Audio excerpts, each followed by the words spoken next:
Ever since I got pregnant, my husband hadn't touched me. However, to my embarrassment, my body had only grown more sensitive. Every night, I would find myself craving for touch, unable to stop my mind from wandering to all kinds of fantasies. That was until the night a masked man broke into my home. It was late night, and the neighborhood was so quiet that I could hear the distant mews of stray cats. I lay alone in bed, clutching the thin blanket between my legs, shifting restlessly. Despite the cool air from the air conditioning, my body burned with heat, and the blanket offered little relief. I let out a few frustrated groans, unable to endure the discomfort any longer. Eventually, I made up my mind and reached for the drawer of my nightstand, pulling out a toy I had recently purchased.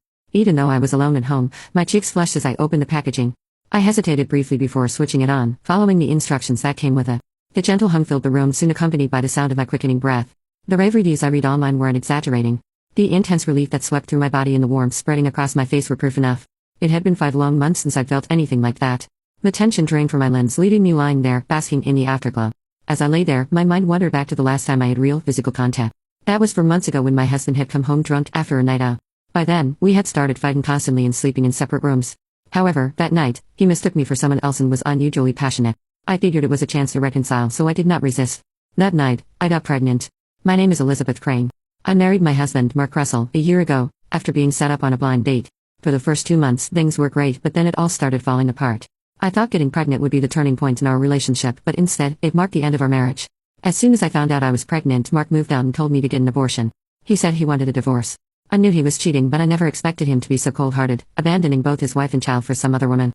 I'm not one to cling to a man who doesn't want me, so I agreed to the divorce. However, I refused to get rid of the baby. Luckily, I had savings from my previous job as an executive, so I quit my job and focused on taking care of myself and the baby. What I didn't expect was how much my body would change during the pregnancy.